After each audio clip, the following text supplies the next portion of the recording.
Welcome to EPG Pathshala.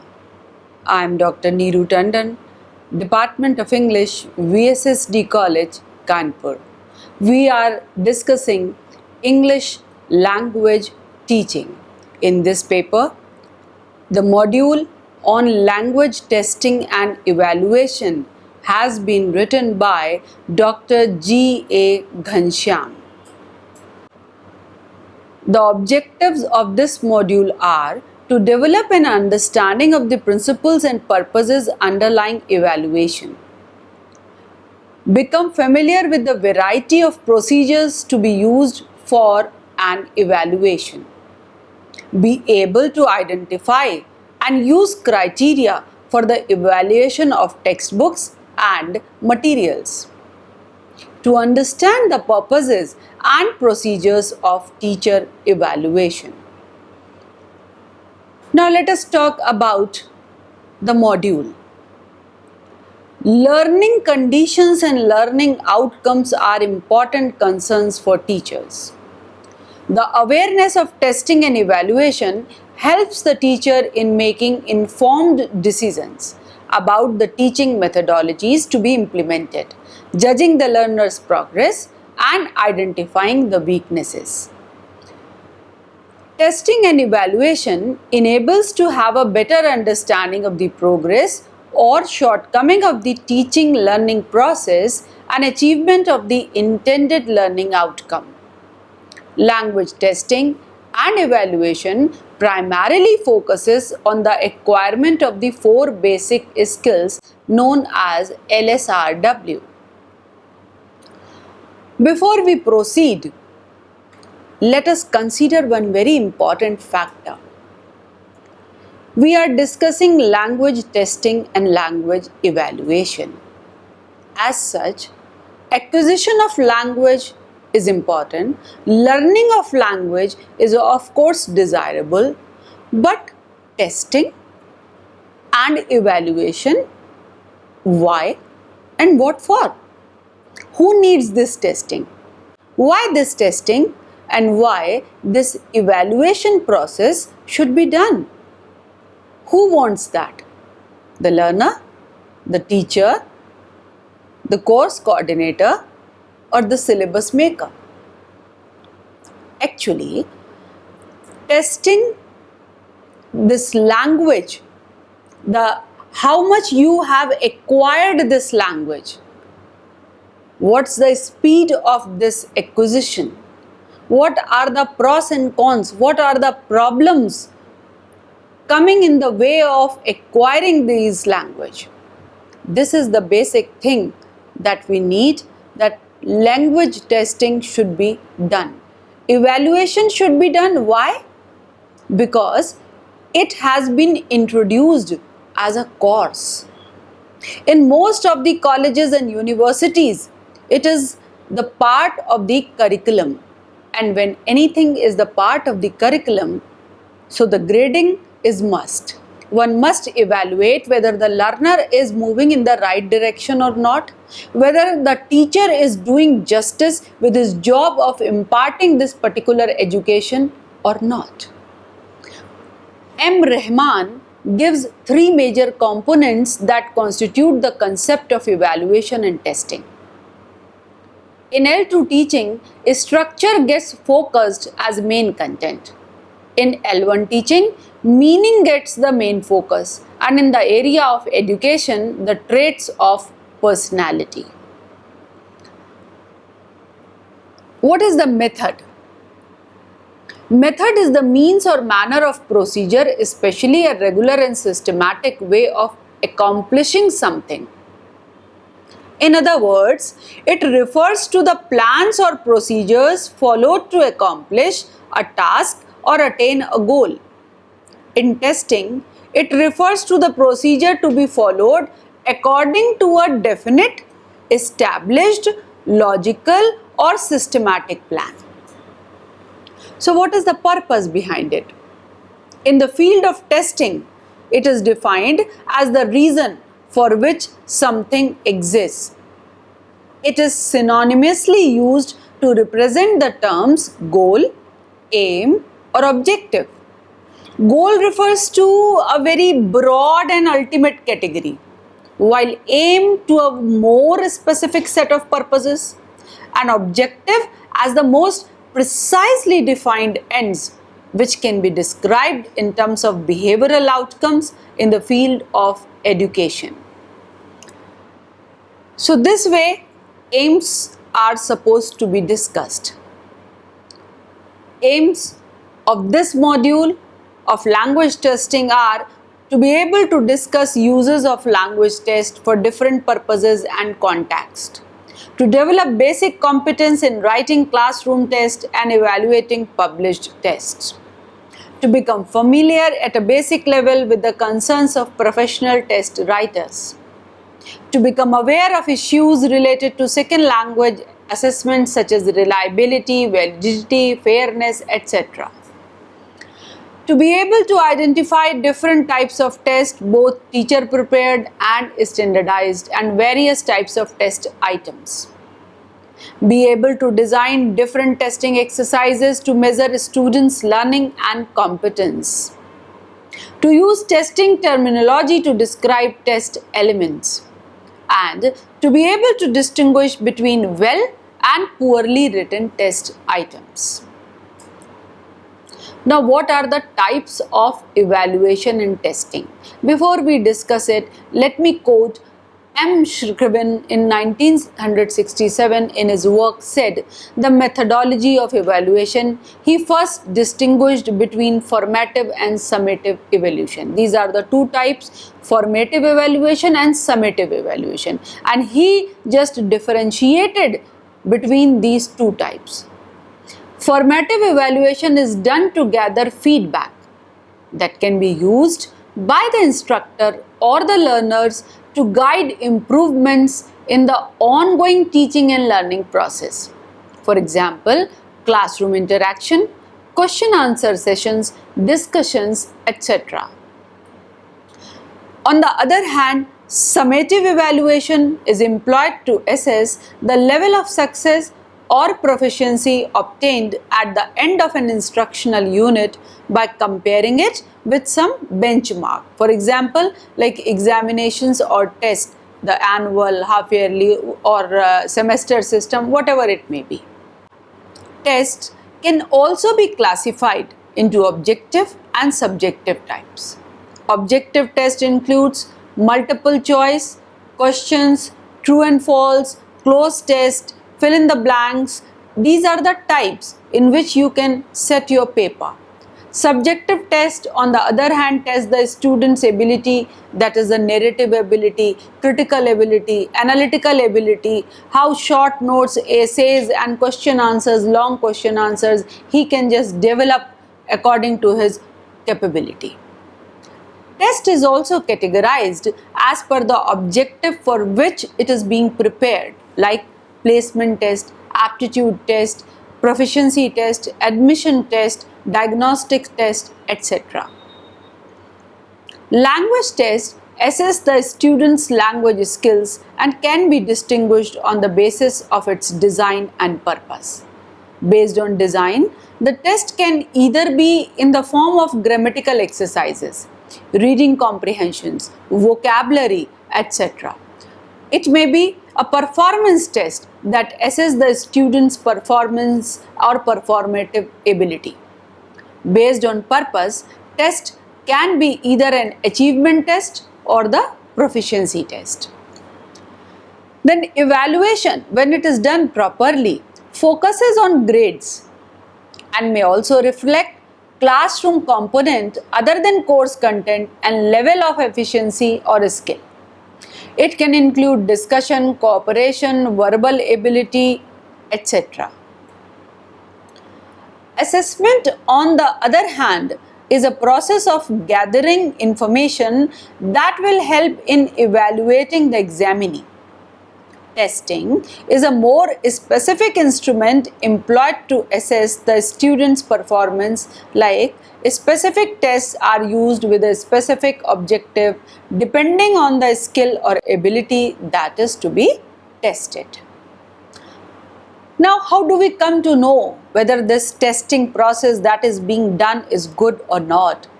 Are we satisfied with it, or there should be some improvement? For this, characteristics of a good test is very important to understand. A good test can be created keeping in mind the objective of the course or module for which it has been made. The teacher has to determine the objectives of the test as well as prepare and plan in advance.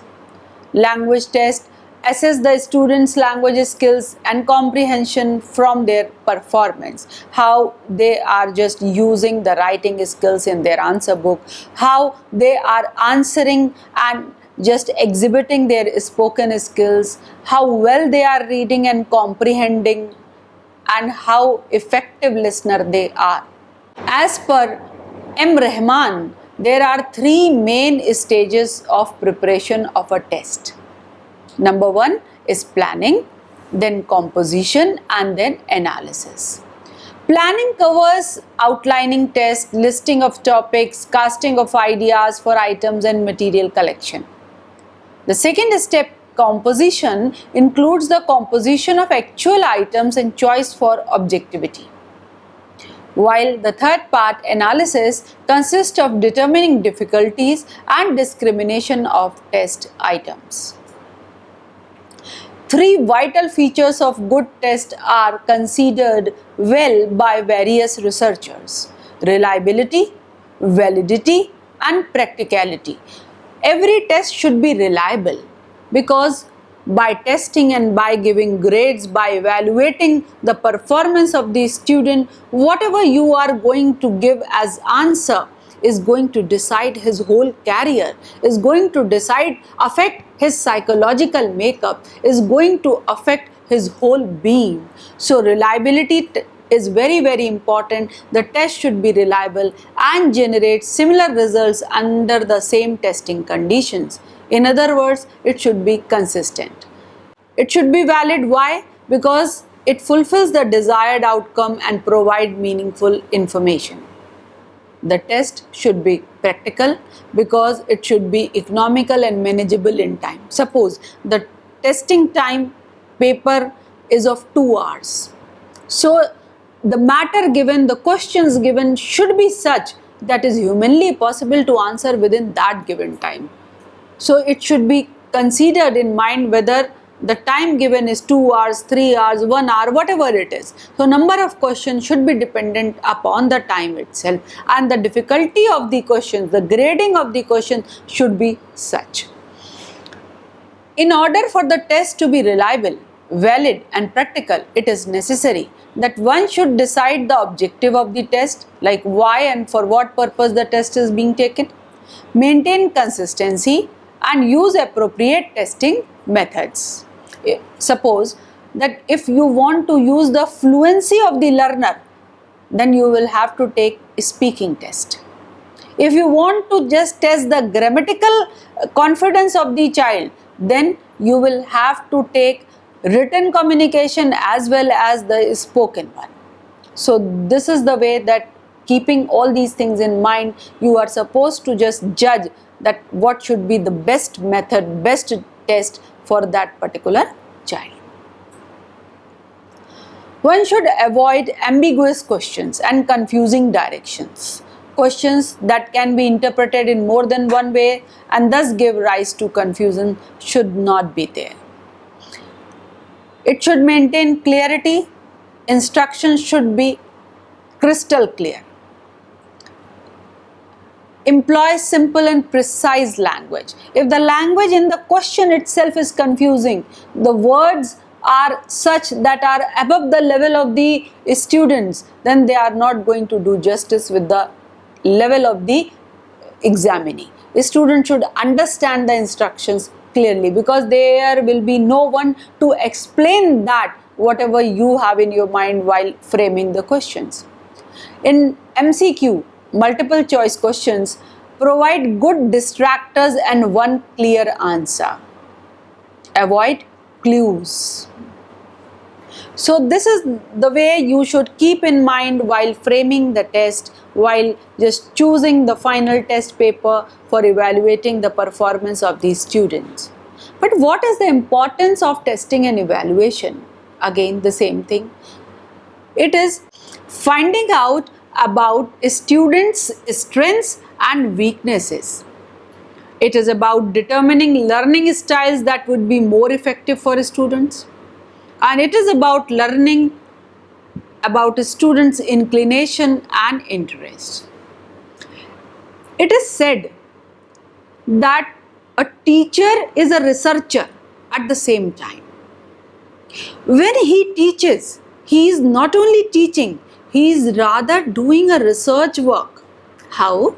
Because the way he is teaching, the problem he is encountering, the solution he is designing, this is all research. And on the basis of it, he just further proceeds to give a better atmosphere and a better learning strategies, or he may change the strategy.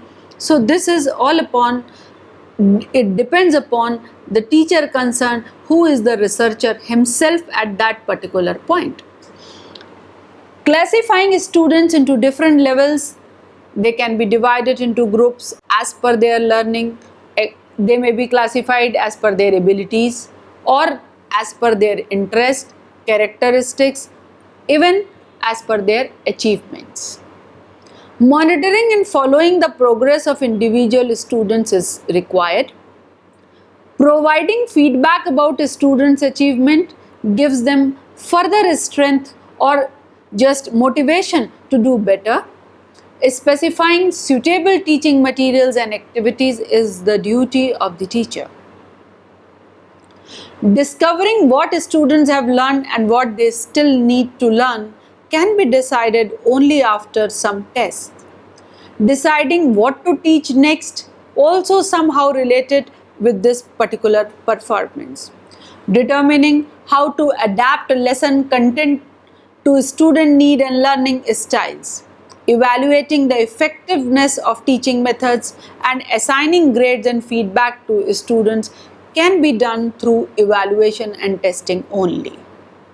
Teachers are of the view that feedback should be given to parents as well, because in the learning process, if at one end there stands teacher, in the middle student, and on the other hand parent, because most of the time parent, they live with the students. So if teacher teaches something, gives them something for practice, so then that part is there, the responsibility of the parents. So feedback should go to parents. Giving feedback to other teachers in the school and the principal is also required, because shaping the child is not only the job of one teacher.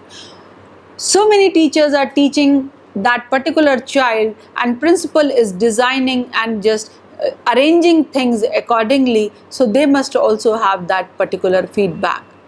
Communicating with other professionals to provide more effective courses and revising previous lesson content is also required. Often when we talk about testing, then we come across one phrase, that is communicative language testing. What is it? We all know that language is for communication. Then what we are going to do with this communicative language testing? As described by Spolsky, that the history of language testing could be divided into three distinctive periods: the pre-scientific period, the psychometric structuralist period, and the psycholinguistic sociolinguistic period. Now, Morrow is a great researcher in the field who translated these periods into the Garden of Eden, the Vale of Tears, and the Promised Land. The Promised Land was advent of communicative language testing, as Morrow said, at the end of the 1970s and the early 1980s. But what was communicative language testing? The approach was primarily a rejection of the role that reliability and validity had come to play in language testing. Early communicative language testers, they latched onto Davies's argument that there was a tension between reliability and validity, and designed validity as the parallelism of real-world activities and test tasks. This means that validity involved making the test truer to an activity, that would take place in the real world. Yet, reliability could only be increased through using objective item types like multiple choice. As Underhill in 1982 argued, I quote, "There is no real life situation in which we go around asking or answering multiple choice questions," unquote. Thus, the more validity a test had, the less reliability it had, and vice versa. Isn't it true? Ever it happens that we go somewhere or ask something and give them 4 choices, or somebody gives us 4 choices for any question? No, it's not. So if you want to have the test a lifelike situation, then this MCQ is not approved by these researchers. It has long been asserted in a wide range of contexts that tests exert a powerful influence on language learners who are preparing to take these exams and on the teachers who try to help them prepare. The following statements are typical of claims in the literature. Number 1, that it is generally accepted that public examinations influence the attitudes, behavior, and motivation of teachers, learners, and parents, said by Pearson. How? I can just explain this point that whatever test, the type of test you are preparing, it is just going to affect the attitude and behavior, because the way these teachers will prepare the student for the test depends upon the quality of the test. Whether parent wants to send his child to particular test or not depends upon the quality and the standard of the test. Teachers are motivated enough to prepare students for that particular test or not. So there are various things, that course is set and test is according to the course, or the test is there and course is being modified according to the test, or the teaching style is being modified according to the test. There are 2 different things. Sometimes, rather most of the times, we find that in colleges the teaching is examination oriented. What is important for exams this year? That is the thrust area for both teachers and the learners. They just guess, and accordingly, this is more important, this is less important, this is not at all important, this came last year, so it can be avoided, isn't it? Think. It is common to claim the existence of washback. Washback. Have you ever heard this thing? Washback. This is important as far as language testing is concerned. It is the impact of a test on teaching. And to declare that test can be powerful determiners both positively and negatively of what happens in classrooms, said by Wall and Alderson. The washback effects of large-scale testing programs on instructions are widely discussed by them. In the view of instructors and students, such tests contain what students must learn and therefore what must be taught, a reasonable view given that the test in many cases represent the language hurdle students must clear before continuing their academic careers. Let us discuss more this particular word, washback. Swain in 1985 states the prevailing opinion. He said, "It has frequently been noted that teachers will teach to a test, that is, if they know the content of a test and or the format of a test, they will teach their students accordingly." Unquote. Tests are often perceived as exerting a conservative force which impedes progress. As Andrews and Fullilove point out, not only have many tests failed to change, but they have continued to exert a powerful negative washback effect on teaching. Unquote. These authors also note that educationalists often decry the negative washback effects of examinations and regard washback as an impediment to educational reform or progressive innovations in school. It's true that teachers teach to an examination. National officials have three choices with regard to this backwash effect. They can fight it, they can ignore it, or they can use it. So language testing and evaluation is an important and integral part of language teaching. It can be termed as a crucial and determining factor of the decision-making process. The information gathered through test and through evaluation provides important clues as to the changes that need to be brought into the curriculum or the teaching methods or the style of the teachers. It is important to get the desired outcome. Planning, designing, and preparing a test are the crucial parts of this teaching learning process. They are a prominent part of course design and plan, for they provide direction to future plans and course of action to be undertaken. It is of prime importance for the language teacher to be familiar with the process, because testing and evaluation in language teaching, unlike other subjects, is both skill and content based. Comprehension as well as proficiency in performance of the language skills. To conclude, we can just say that when a person, a syllabus designer, sits to design the syllabus, at that time he keeps in mind how this syllabus is going to be evaluated. He puts into units. He just decides the marks at that very time. So, process of language testing and evaluation starts from there. When it comes to the procedural part, when the teacher is there in the classroom, he also discusses the important or unimportant topics according to the marks or the evaluation process.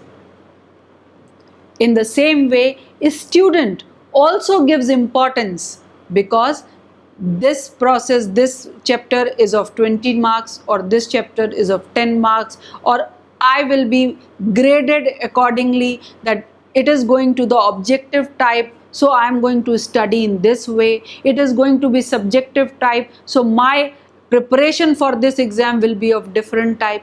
So this way, evaluation and testing affects all the parameters of education level and in a deep way.